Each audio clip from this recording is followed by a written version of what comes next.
Bismillahirrahmanirrahim. Assalamualaikum warahmatullahi wabarakatuh. Kembali lagi bersama kami dalam konten Syiahologi. Telah hadir di tengah-tengah kita juga Ustadz Habrizain atau yang biasa disebut Kang Syekh. Kang Syekh, apa kabar Kang Syekh? Alhamdulillah. Alhamdulillah, luar biasa. Allahu Akbar. Gimana? Alhamdulillah, Kang Syekh sehat. Kang Dan. Kang Syekh, melanjuti daripada pembahasan yang pertama kemarin, kita sudah membahas sedikit tentang apa itu Syiah, makna Syiah itu sendiri. Ya. Dan di dalam definisinya kan dari semua definisi yang disampaikan oleh antum, kita mendengar kata imamah. Kita mendengar kata imamah. Lalu antum juga sempat membahas tentang imamah itu sendiri. Tapi kenapa imamah itu perlu dibahas? Apa urgensitas dari imamah itu sendiri sehingga harus dibahas di dalam Syiahologi ini? Bismillahirrahmanirrahim. Allahumma sholli ala Muhammad wa ali Muhammad. Allahumma sholli ala Muhammad. Jadi begini Kang Dan. Kita kan sudah bahas definisi nih, Syiah itu apa? Tentunya menjadi ciri khas ya bahwa Syiah itu ya imamah, ya kan? Dan juga kenapa kita harus bahas imamah? Karena kita ingin menekankan sebenarnya adanya perbedaan ya antara Syiah, mazhab Syiah dengan mazhab saudara kita Ahlus Sunnah. Itu sebenarnya dalam permasalahan imamah, konsep imamah. Bukan dari sisi tauhid, bukan dari sisi syahadatain, la ilaha illallah, Muhammadar Rasulullah, semuanya sama. Karena syarat Islam adalah syahadatain, la ilaha illallah, Muhammadar Rasulullah, semua mazhab meyakini hal yang sama. Aslinya syahadat Syiah itu sama sudah. Sama, tidak ada perbedaan dalam masalah ini. Hanya mungkin perbedaan dari sisi penjelasan teologi secara lebih terperinci, itu hal yang lain, ya kan? Ya. Insya Allah suatu saat akan kita bahas terperinci. Itu tidak menyebabkan hal yang tidak terlalu urgent. Oleh sebab itu, karena itu kita ingin menekankan bahwa yang jadi perbedaan ini ya imamah itu, ya kan? Imamah itu. Jadi untuk mengenal Syiah, apa itu Syiah? Selain daripada kita mengenal definisi, kita harus juga mengenal di mana Syiah itu menjadi ciri khasnya di dalamnya adalah imamah, ya kan? Oleh sebab itu kita harus tahu apakah dalam masalah ini, apakah justru dalam masalah ini dengan membahas imamah justru kita membahas dari sisi misalnya pembeda antara Syiah dengan selain Syiah, jadi persatuan tergoncang nih kan, persatuan Islam tergoncang. Justru tidak, karena sebenarnya perpecahan di antara mazhab itu justru bermula dari ketidaktahuan tentang imamah, tentang perbedaan. Oh, oke. Ya kan? Tentang perbedaan. Itu hal yang biasa terjadi. Sesuatu perselisihan, perpecahan, persengketaan, khususnya di dalam antara mazhab, karena tidak tahunya persoalan. Oke. Oleh sebab itu ketika kita dihadapkan dengan masalah mazhab Syiah, terjadi misalnya ada perbedaan pendapat atau naudzubillah min dzalik terjadi misalnya persengketaan atau perselisihan di antara mazhab karena ketidaktahuan dalam masalah apa yang menjadi ciri khas Syiah. Jadi harus diketahui dulu. Walaupun dalam konteks yang lain bahwa imamah ini juga ada di dalam mazhab-mazhab yang lain, dalam mazhab Ahlus Sunnah pun ada. Oleh sebab itu Syiah ini kita di pembahasan ini akan menjelaskan hal ini supaya apa? Supaya orang mengetahui, supaya kita juga mengetahui. Oh, terjadi perbedaan dari hal ini. Ketika perbedaan dari hal ini berarti apa? Sifat bijak kita akan terus tumbuh. Ya, sifat bijak kita akan terus tumbuh dan persatuan akan terjalin. Persatuan bukan berarti menyatukan mazhab, bukan. Tapi persatuan di sini adalah kita berada dalam naungan yang sama, dalam payung yang sama, ini payung syahadatain. Dan kita akui perbedaan ada. Di antara mazhab Ahlus Sunnah pun perbedaan ada. Dan kita punya perbedaan, ya betul. Yaitu perbedaan yang membedakan mazhab satu dengan mazhab yang lain. Ya ini masalah imamah. Jadi saling mengenal keyakinan masing-masing tentang imamah itu adalah sesuatu yang penting yang bisa mempererat hubungan kita antar umat, beragama, khususnya umat Islam. Dan juga di sisi lain kita juga dalam konteks ini karena ya ada orang-orang yang berisik ya, kita bilang golongan berisik, golongan yang rewel dan golongan yang berisik. Kalau rewel itu yang pihak sana, ya kan? Yang tujuannya memecah. Ya, tujuan kalau rewel itu yang suka rewel itu yang menyerang umat Islam, misalnya di sana. Tapi kalau yang berisik ini ya orang misalnya di kalangan orang-orang yang tidak paham di kalangan Islam selalu berisik, khususnya berisik kepada mazhab Syiah, Syiah begini, Syiah begitu, Syiah begitu. Golongan berisik ini ya, golongan kelompok berisik ini karena ketidaktahuan. Oke. Dianggapnya imamah itu seperti apa, sehingga menganggap ketika tidak tahunya imamah sehingga menganggap apa dengan perbedaan masalah memahami imamah, sehingga mereka seorang berisik ini mengatakan bahwa Syiah adalah beda agama. Itu adalah suatu hal yang tidak kita inginkan. Oke. Gitu. Jadi itu sangat urgent sekali kita bahas di tengah-tengah umat, bahkan di kalangan madhab saudara kita Ahlus Sunnah harus dijelaskan, harus diketahui bahwa memang Syiah itu memiliki ciri khas sebagai madhab yang meyakini adanya imamah. Seperti itu. Dan kalau kita tinjau kembali, memang imamah ini kalau bisa kita lihat dari dua tinjauan. Tinjauan sejarah, ya kan, adanya perbedaan ini, dan juga tinjauan sisi kemazhaban dan keyakinan terhadap imamah tersebut. Tinjauan sejarah jelas setelah terjadi, ya kan, bahwa adanya perbedaan antara meyakini pemimpinnya si fulan, meyakini pemimpinan fulan yang lain, ya kan? Nah, itu tinjauan sejarah. Kita di sini tidak akan membahas secara lebih detail tinjauan sejarah. Antum bisa rujuk kembali di dalam sejarah terjadinya perbedaan-perbedaan itu. Di sini adalah tinjauan dari sisi kemazhaban, dari sisi keyakinan terhadap imamah itu. Karena kita temanya adalah Syiah, berarti keyakinan imamah dari tinjauan menurut Syiah. Dan juga kita insya Allah akan bahas tinjauan imamah atau kepemimpinan agama dalam tinjauan madhab Ahlus Sunnah sebagai pembanding dalam konteks seperti itu. Tapi ada pertanyaan, Kang Syekh. Ya. Dari apa yang antum sampaikan, apakah kita melihat atau kita menganggap bahwa Syiah itu hanya bisa dilihat, apakah Syiah itu gerakan politik gitu ya? Iya. Apakah Syiah itu gerakan politik, gerakan yang berlandaskan hanya pada kekuasaan, gerakan yang hanya memikirkan tentang artinya karena kalimatnya imamah kan artinya tentang suatu kekuasaan, suatu kepemimpinan. Iya. Apakah itu hanya gerakan politik atau bagaimana, Kang Syekh? Kita lihat bahwa imamah itu dimensi bukan hanya dari sisi politik saja. Bahkan kalau misalnya kita, walaupun itu merupakan suatu kelaziman, kekuasaan dalam konteks seperti ini, ya kalau lihat dari sejarah demikian adanya, ya kan. Tetapi ada konteksnya atau tema lain di dalam imamah adalah dia itu sebagai marja ilmi, marja dini atau otoritas ilmi, otoritas keagamaan setelah Rasulullah Shallallahu Alaihi Wasallam. Kita akan meninjau dari sisi situ. Oke, dari sisi politik itu sebuah kelaziman, ya kan, karena Islam dalam konteks ini adalah agama yang syamil, agama yang sempurna. Konsep politik pun ada konsep hal-hal seperti itu pun ada. Ya bukan hanya mengurus masalah ibadah, muamalah, itu pun kelaziman.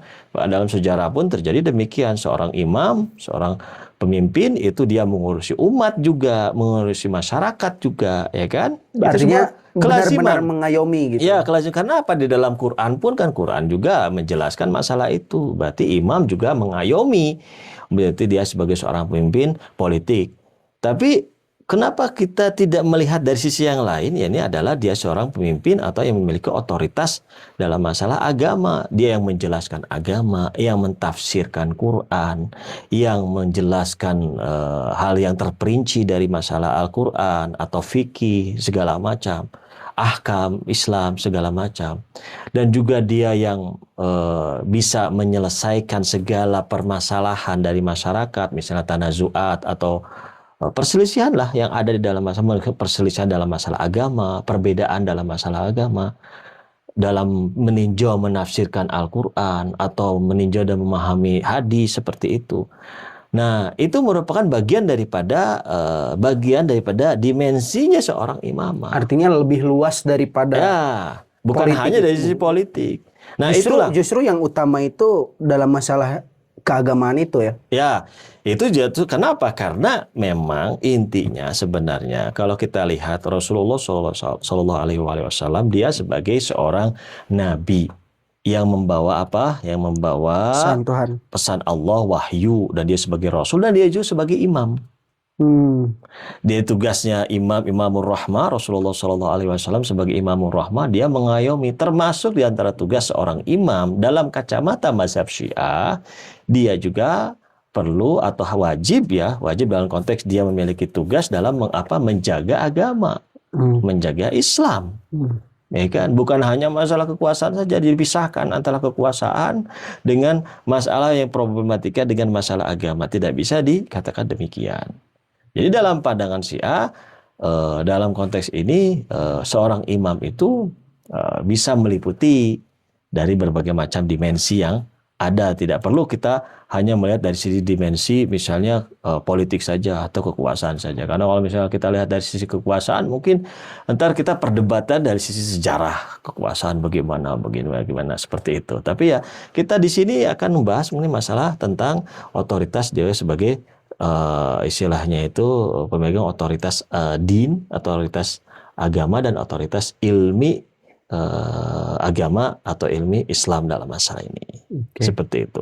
Oh, artinya kan kalau kita melihat dari mendengar dari apa yang antum sampaikan, tadi antum menyampaikan bahwa imamah itu konsep yang bukan saja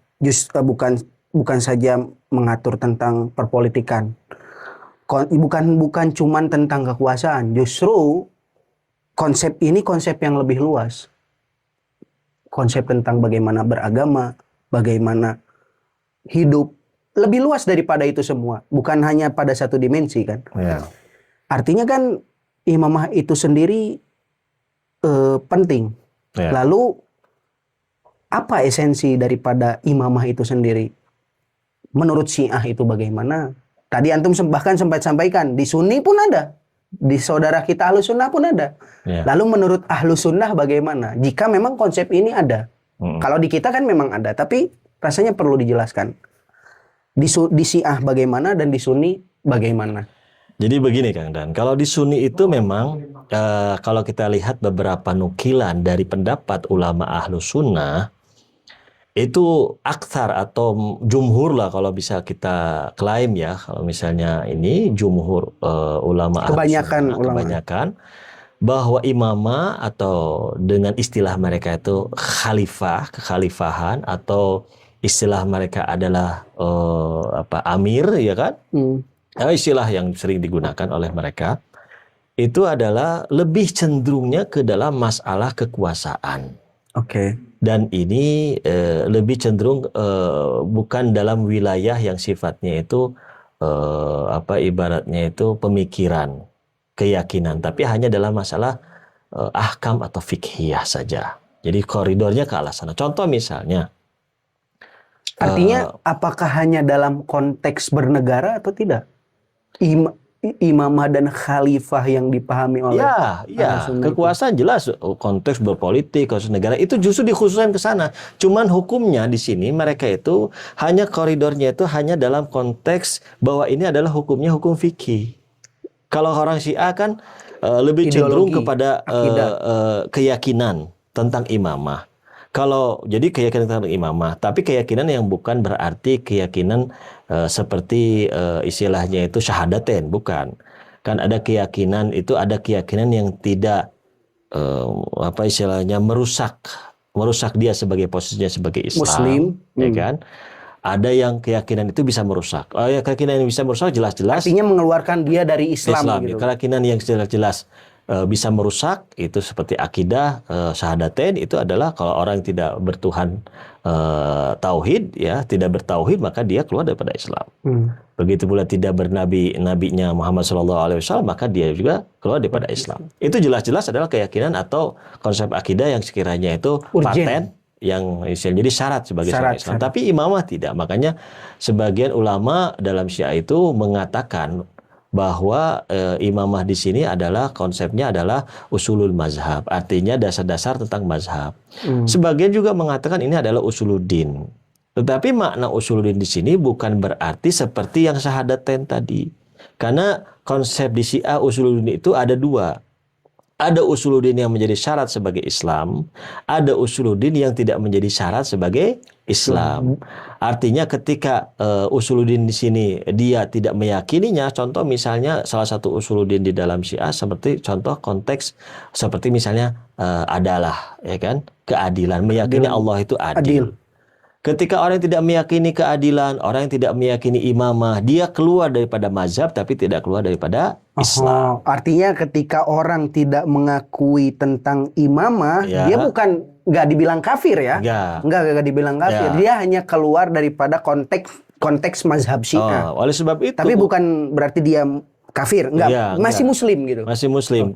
Karena definisi usuluddin yang di dalam madhab Syiah itu adalah kumpulan daripada istilahnya konsep-konsep yang harus diyakini, yang penting untuk diyakini. Ya kan, bukan berarti dasar atau syarat sebagai Islam. Itu konsep usuluddin. Jadi istilah yang digunakan itu usuluddin ini karena para ulama terdahulu, orang-orang Syiah, ulama-ulama Syiah memasukkan imamah ke dalam pembagian masalah usuluddin. Tapi bukan maksudnya adalah usuluddin bermakna apa istilahnya itu syarat sebagai Islam, bukan. Tapi kumpulan daripada masalah-masalah yang penting yang dimasukkan di dalam konteks usulul khamsah, usul 5. Dari situ dibagi dua, ada usuluddin yang menjadi syarat, ada usuluddin yang tidak menjadi syarat. Oleh sebab itu ulama yang mu'asirin, ya, ulama yang terakhir sekarang ini banyak mengganti istilah imamah itu menjadi usul mazhab. Karena seperti keadilan pun jadi usul mazhab, supaya tidak terjadi kesalahpahaman dalam memahami, karena usuluddin itu dari sisi bahasanya dasar agama.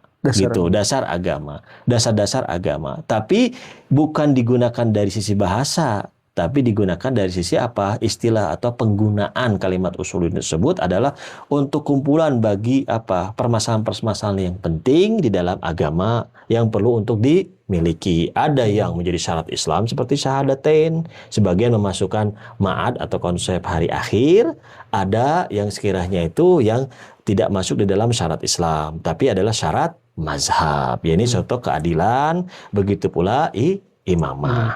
Tapi tadi yang antum sampaikan tentang syarat usuluddin yang dia menjadi syarat untuk untuk menjadi seorang muslim itu kan, itu semuanya mustarak, artinya sama antara mazhab. Dia harus mengakui ketauhidan Allah, kenabian Nabi Muhammad, dan hari akhir.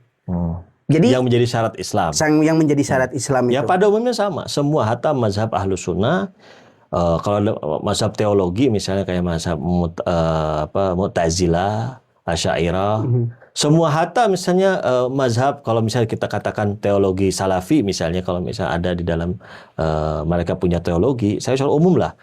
Semua mazhab di dalam Islam itu, mazhab teologi di dalam Islam itu adalah menjadi syarat Islam itu adalah syahadatain. Adapun mengenai masalah hari akhir, karena itu kelaziman orang meyakini Tuhan kan, pasti dia meyakini hari akhir gitu. Jadi secara umum mereka sepakat dalam konteks seperti tidak ada perbedaan. Artinya siapapun yang meyakini tentang syahadatain, ketauhidan dan kenabian adalah seorang muslim yang harus dihormati dan yang haram darahnya dan tidak boleh ditindas dan macam-macam. Ya, itu jadi dihukumi sebagai muslim. Semua, mau itu mazhab Syiah, mau itu mazhab Sunnah, mau itu mazhab Salafi, mau itu mazhab apapun, yang memiliki syahadatain itu adalah Muslim. Jadi kita tidak bisa mengecap segala sesuatu itu karena perbedaan pendapat, pemikiran, apa istilahnya kita cap bahwa dia itu kafir. Bahkan kalau misalnya ada kelompok yang ekstrim misalnya ya, kelompok yang ekstrim di dalam Islam dan dia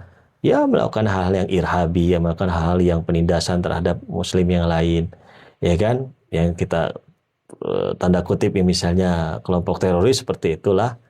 Walaupun saya tidak setuju, ya kan, karena teroris itu yang paling utama adalah bukan mereka sebenarnya, teroris itu adalah orang-orang adidaya di zaman sekarang. Antum tahu justru siapa teroris itu sebenarnya. Nah, mereka pun akidahnya Islam, mereka pun Muslim.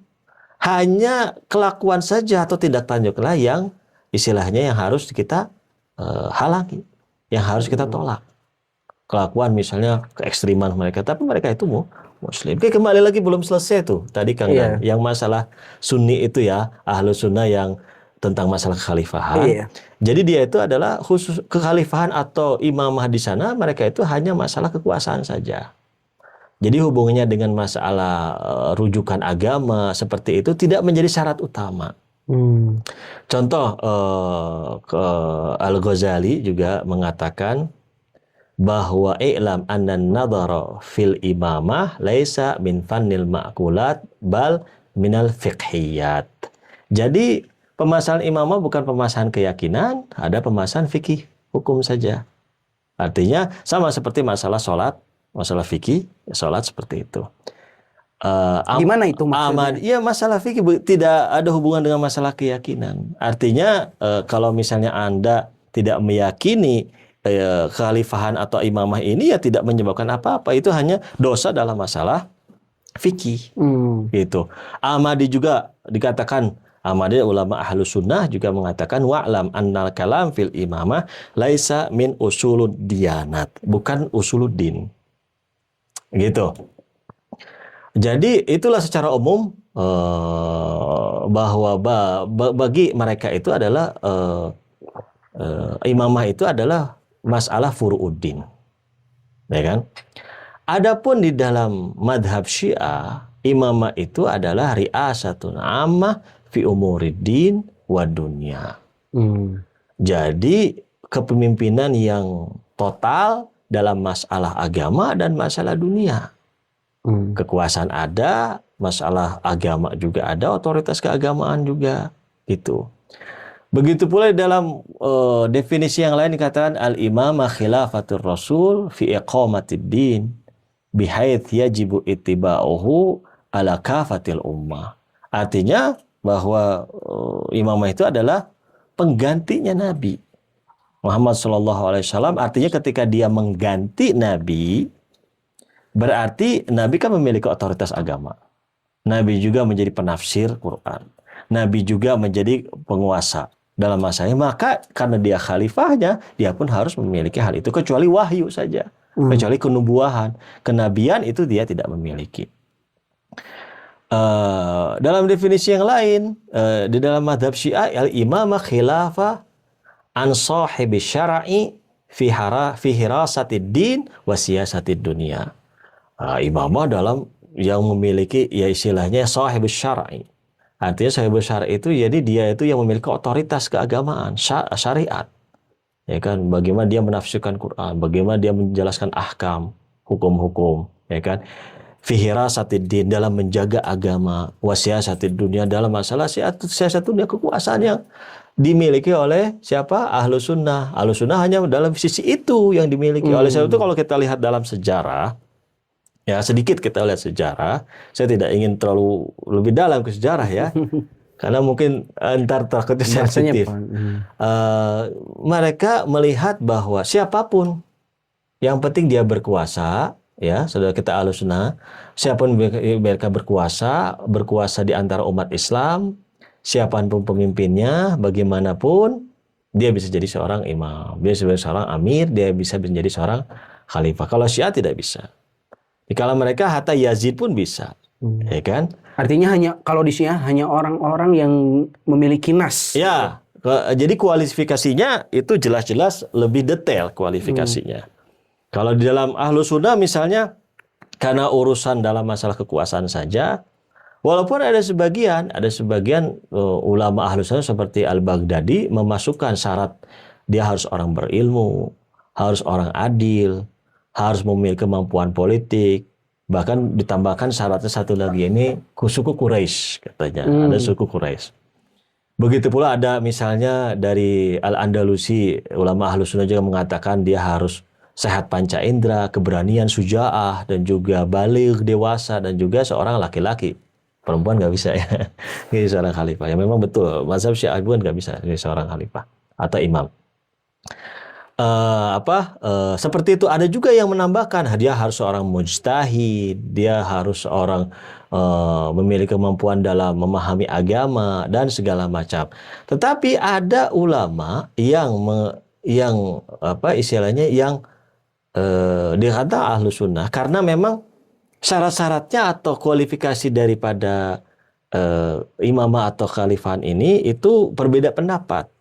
Sehingga Al-Baqalani ini salah satu ulama Ahlus Sunnah juga, itu di dalam kitab At-Tamhid atau Syarah Aqidah At-Tahawiyah juga demikian, mengatakan, Al-Baqalani mengatakan demikian.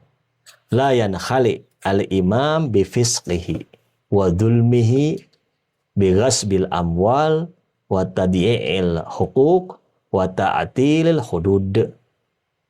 Ya kan? Wala yajibul khuruj alaihi bal yajibu wa'dhuhu wa takhwifuhu wa tarku ta'atihi fi syai'in mimma yad'u ilaihi min ma'asillah.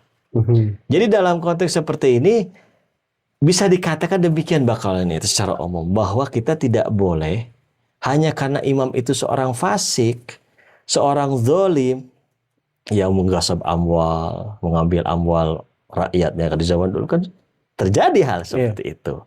Di zaman penguasa Islam itu terjadi misalnya gasab amwal atau misalnya hukuk-hukuk masyarakat sehingga terjadi perselisihan antara penguasa sama masyarakat Islam. Atau hudud ya hukum-hukum Islam itu ditaktil sebagian. Zaman itu terjadi juga. Diliburkan maksudnya? Ya, diliburkan, ya kan? Di sini katakan la yajibu khuruj alaihi, tidak boleh kita keluar darinya. Oleh sebab itu walaupun kefasikan itu tidak menjadi ciri-ciri daripada atau sifat daripada imam dari keyakinan mereka atau Ahlus Sunnah, tetapi mereka harus sabar ketika pemimpinnya fasik. Di sini berarti mereka menerima. Kalau misalnya demikian bertolak belakang dengan konsep yang lain, dia harus orang adil, dia harus orang mujtahid, harus memiliki ilmu agama. Orang alim terus dia misalnya ghasab amwal. Orang alim dia harus memiliki sifat fasik. Nah, ini jadi syarat-syarat yang dimiliki oleh yang dijelaskan oleh ulama Ahlus Sunnah. Di sini terjadi perbedaan. Oke. Ya kan? Tapi pada intinya bahwa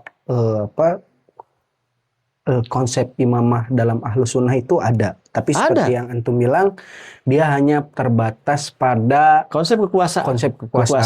Okay. Jadi kekuasaan politik saja. Siapa yang menguasai umat Islam dengan sistem kekuasaannya, misalnya negaranya atau khalifahnya, maka dia sebut sebagai seorang imam, seorang khalifah an-nabi menurut pandangan Ahlus Sunnah. Jadi siapapun. Jadi sampai detik sekarang pun belum jelas, misalnya belum jelas apa menjadi sifat-sifat yang harus dimiliki oleh khalifat. Karena dalam sejarah kan terjadi perbedaan. Ya kan? Dalam sejarah misalnya Abbasiyah, Muawiyah dan segala macam kan terjadi perbedaan. Di situ ada pemimpinnya yang begini, ada pemimpinnya yang begitu, ada pemimpinnya yang Anda bisa jelas dari sejarah ya. Ada yang pemimpinnya yang memang ada yang baik, ada yang kurang seperti itu kan. Jadi itu, dan dianggap mereka itu ada sebagai imam, sebagai khalifah. Itu jadi yang dipahami oleh saudara kita Ahlus Sunnah. Adapun Syiah tidak demikian. Jadi Syiah, imam itu tidak lepas imamah, itu tidak lepas dari konsep agama, konsep mazhab. Jadi tidak bisa imam itu hanya mengurusi masalah kekuasaan. Dia harus mengurusi masalah agama. Dia punya otoritas agama. Sehingga karena agama itu sifatnya itu suci, agama itu sifatnya itu apa istilahnya bersih, suci dan langgeng, maka dalam masalah ini seorang yang memiliki otoritas keagamaan dia harus orang sempurna. Oke. Dia harus orang suci. Dia harus karena agama suci itu kalau misalnya Anda pun tahu ada agama suci di tangan orang yang tidak suci atau di tangan orang yang dolim. Bagaimana agama bisa terjadi? Agama bisa diambil alih atau agama bisa distorsi dalam agama. Bukan begitu? Alasannya itu karena agama ini suci, agama Islam kita menghormati agama yang dibawa oleh Rasulullah SAW adalah agama suci, agama sempurna. Maka apa? Yang memegang otoritas dalam agama ini menurut keyakinan Syiah itu harus orang yang suci juga, harus orang yang sempurna juga. Ya, dia selain daripada dia pemimpin kekuasaan, dia juga pemimpin agama. Ketika dia pemimpin agama, dia harus memiliki ilmu agama yang lebih daripada yang lainnya. Itu keyakinan Syiah. Jadi dia seorang imam yang harus lebih daripada yang lainnya. Artinya tidak sembarangan ya. Iya. Tidak serta-merta agama ini butuh pada seorang imam. Kamu jadi imam, enggak seperti itu. Enggak bisa. Enggak bisa seperti itu. Jadi dia karena jelas sekali kalau kita lihat ya Al-Qur'an ini kan juga wahyu ya melalui Nabi Muhammad SAW dan Al-Quran ini adalah sempurna dan Al-Quran ini adalah suci. Kalau dipegang oleh bukan orang yang tidak berkompeten untuk menjaga agama ini akan terjadi ada kerusakan. Maka dalam masalah ini ketika misalnya istilahnya kita menyerahkan bukan kepada ahlinya, apa yang terjadi? Kerusakan. Nah, tentunya dalam masanya, berarti imamnya orang Syiah itu tidak perlu ahli dalam masalah kekuasaan atau politik. Ya, tidak juga karena Quran pun menjelaskan masalah politik. Artinya seorang imam di dalam pandangan orang Syiah dia pun harus alim, paham dalam masalah hukum-hukum politik, hukum-hukum kekuasaan itu pun harus paham dia. Karena itu bagian daripada Al-Quran. Ya kan? Jadi dalam masa ini imamah di dalam madhab Syiah adalah orang yang sempurna. Jadi dalam konteks ini ketika karena dia itu pengganti Nabi dan Nabi adalah manusia yang paling sempurna, ya kan? Dia memegang wahyu suci, Nabi suci, maka penggantinya harus seperti Nabi. Walaupun dia tidak menerima wahyu, dia bukan nabi. Oke. Dia bukan menerima wahyu, dia tidak bukan nabi, tapi dia harus karena khalifah pengganti. Ya ini di sini ya. Karena memiliki fungsi yang sama. Nah, di sini kalimat khalifah di dalam madhab Syiah itu asalnya itu kan kita ambil dari riwayat. Khalifah itu diambil dari kata yang diambil oleh madhab Syiah itu dari khalifatun Nabi. Oke. Maknanya awalnya itu khalifah itu bukan penguasa. Oke. Karena bahkan terjadi penyempitan makna. Oke. Kalau misal kita lihat ya penggunaan kata ini jadi penyempitan makna, kata digunakan oleh Abbasiyah, oleh Bani Umayyah, sehingga khalifah itu cenderung kepada wilayah kekuasaan saja. Kita mendengar khalifah berarti penguasa Islam. Padahal khalifah yang di dalam konteks mazhab Syiah itu, khalifah itu adalah pengganti Nabi. Dan itu sesuai dengan apa yang tertera dalam Al-Quran. Dalam Al-Quran. Insya Allah kita akan bahas, ya kan? Kita akan bahas Quran dan juga riwayat. Jadi kalimat khalifah itu adalah pengganti Nabi, orang yang gantiin Nabi. Kelazimannya dia punya kekuasaan, kelaziman yang lain dia pun harus memiliki ilmu agama yang mumpuni, dia pun harus memiliki keberanian, kesucian, dia pun harus sempurna. Bedanya karena Nabi ke wahyu itu stop, wahyu itu kan stop ya sampai zaman nabi saja. Tidak ada dalam masalah ini penerusan Quran versi kedua gitu, nggak ada. Artinya kan Jadi selesai kenabian, selesai setelah wafatnya Nabi Muhammad SAW, selanjutnya adalah imamah ini yang meneruskan. Walaupun tidak ada kenabian di sini. tadi antum sudah menyampaikan banyak hal tentang imamah, tentang urgensitas imamah itu sendiri. Ya. Lalu bagaimana caranya Kang Syekh kita memilih atau menentukan, apakah kita yang menentukan atau tidak? Imam itu sudah ditentukan oleh Allah itu sendiri, oleh Nabi sudah ditentukan. Gimana kita tahu bahwa imam itu ada, atau cara bagaimana penentuan imamah itu sendiri dalam Syiah itu bagaimana? Ya, di dalam Syiah tentunya berbeda dengan Ahlus Sunnah. Oke. Ya kan? Kita lihat Ahlus Sunnah juga supaya ada pembanding, ya kan? Oke. Nggak apa-apa kan, Kang Dan ya? Nggak apa-apa. Jadi kalau dari sisi Ahlus Sunnah itu belum juga ada kesepakatan bagaimana penentuan daripada imamah pemimpin Islam itu. Tapi kan syuro yang masyhur. Ya, syuro juga di dalam syuro hatta misalnya kita katakan, misalnya mereka mengatakan syuro itu oleh berapa orang? Oke. Itu pun terjadi perbedaan. Kalau kita misalnya melihat ya Al-Iji ya, Al-Iji itu Syarah Mawaqif, dia ada mengatakan bahwa Al-Iji ini siapa? ulama Ahlus Sunnah dalam Syarah Mawaqif bahwa al-imamah itu tathbut ya dengan apa? Bin nas bisa, min Rasulillah sallallahu alaihi wasallam, wa minil imam sabiq atau imam sebelumnya, wabil ijma atau dengan ijma, ataupun tasbut bi bai'ati ahlil halli wal aqdi, dengan ahli hal. Jadi kumpulan para orang ahli hal itu orang yang bisa menyelesaikan solusi, ya kan? Al aqda yani ulama yang mumpuni dalam masalah ini. Jadi di sini ada dia menerima. Jadi Ahlus Sunnah dan menerima bin nas bisa dari Rasulullah kalau ada. Tapi secara umum kan mereka tidak ada. Tapi mereka menerima. Kalau ada nas mereka menerima. Yang kedua, dengan ijma, ada ijma itu ijma seluruh sahabat. Seluruh sahabat. Yang ketiga itu dengan baiat ahli hali wal aqli, sebagian sahabat atau sebagian orang, ya kan, untuk membaiat misalnya atau bersumpah setia kepada seseorang. Dan ahli hali wal aqli pun berbeda-beda mereka. Misalnya ada yang mengatakan ahli hali wal aqli itu persetujuan umum. Persetujuan umum seluruhnya.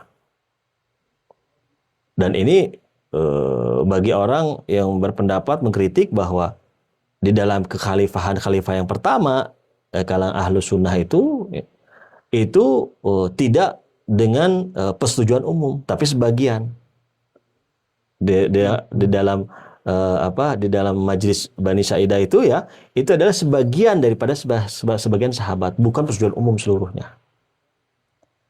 Ketika misalnya ada juga yang mengatakan 5 orang.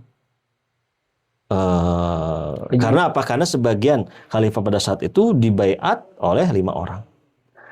Ada juga yang mengatakan dipilih oleh 6 orang. Karena syuro yang terjadi di khalifah yang kedua di kalangan Ahlus Sunnah itu adalah dengan 6 orang. Atau dengan 3 orang. Dengan analogi bahwa dalam akad nikah, kan akad nikah di kalangan saudara kita Ahlus Sunnah itu kan ada 3 saksi, ada 2 saksi. 2 saksi. Ya kan? 2 saksinya dan 1 adalah yang melakukannya, berarti 3. Ya kan, 3. Atau 1 orang saja. Jadi pendapat di antara ulama mereka tentang ahlu halli wal aqdi pun berbagai macam pendapat. Jadi belum ada kesepakatan di antara mereka istilahnya apa yang menjadi hal yang harus mereka pegang. Ini ada menjadi hal yang sekiranya, kalau begini Kang Dan, ada hal yang sekiranya itu bisa kita memberikan masukan lah ya. Ini kan dari ada 5 orang, ada 6 orang, ada 3 orang, ada hal akdi seperti itu. Ada yang persetujuan umum, kan beda-beda nih. Oke. Mereka mengambilnya dari mana? Saudara, kita Ahlus Sunnah mengambilnya dari peristiwa kan. Peristiwa yang sudah terjadi di zaman para sahabat, ya kan? Sampai situ. Dan zaman setelah itu. Itu kan berarti mereka mengambil dalil dari peristiwa, betul kan? Oke. Ya kan? Mengambil dalil dari peristiwa. Pertanyaannya, peristiwa itu dibenarkan dari mana? Kalau peristiwa itu dibenarkan dari peristiwa lagi, itu menyebabkan apa? Menyebabkan argumentasi yang melingkar, atau dalam istilah kalangan para pelajar agama disebut daur. Daur, ya. Artinya seseorang mengambil dalil dari mana? Dari peristiwa. Peristiwa ini dari mana supaya dia jadikan sesuai dengan syar'i? Dari mana? Dari peristiwa. Dari peristiwa lagi. Nggak bisa ada dalilnya. Ya, kecuali kalau peristiwa ini ada dalilnya itu dari nas misalnya. Itu bukan, tidak bisa melanggar.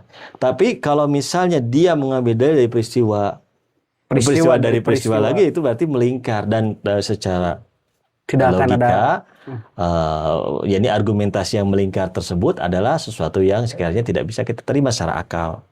Jadi harus ada ujungnya dalil itu. Nah, oleh sebab itu dalam konteks seperti ini kita bisa melihat, sebelum kita masuk ke dalam pandangan Syiah, ya kita bisa melihat bahwa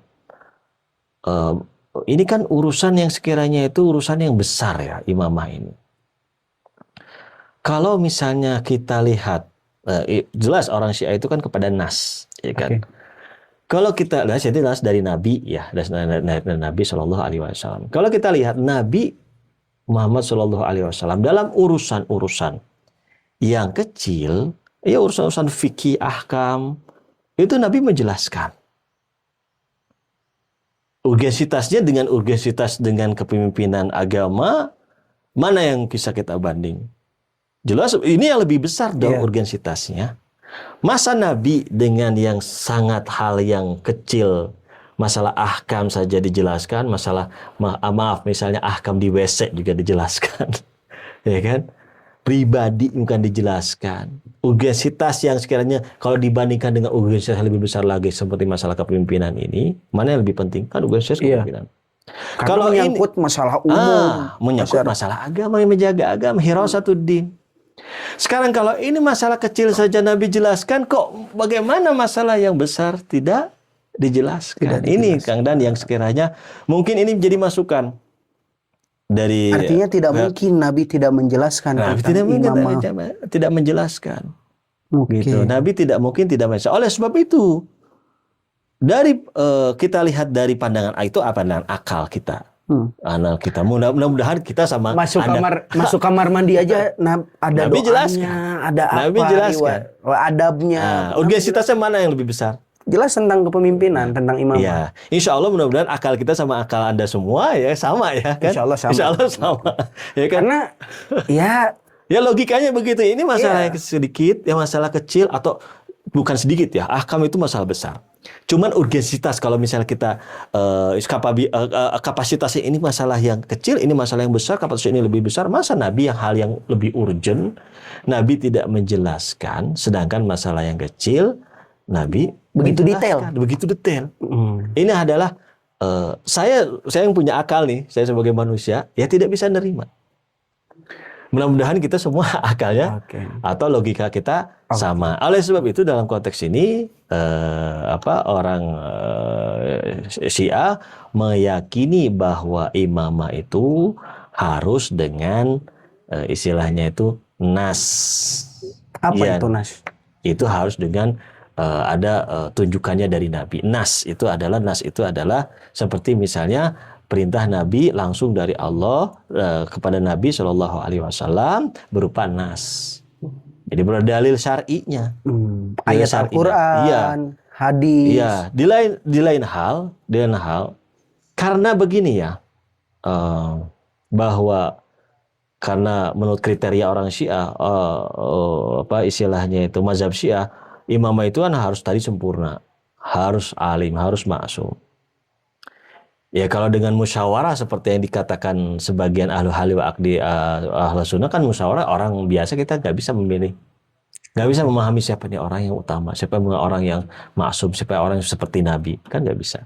Harus dari Allah dan Rasulnya itu dengan nas. Oke. Itulah karena yang bisa mengetahui yang paling sempurna itu adalah mereka, ini syar'i, maka syar'i yang harus memberikan petunjuk itu mengenai masalah imamah. Sebetulnya masih ada banyak pertanyaan dan hal-hal menarik yang harus kita bahas, Kang Syekh. Boleh, Ustaz Kang Habrizin, Dan, tapi boleh. kita cukupkan dulu sampai di sini. Ya. Terima kasih kepada teman-teman sekalian yang telah mengikuti kami. Terus ikuti kami dalam acara Syiahologi di episode-episode berikutnya. Terima kasih. Wassalamualaikum warahmatullahi wabarakatuh.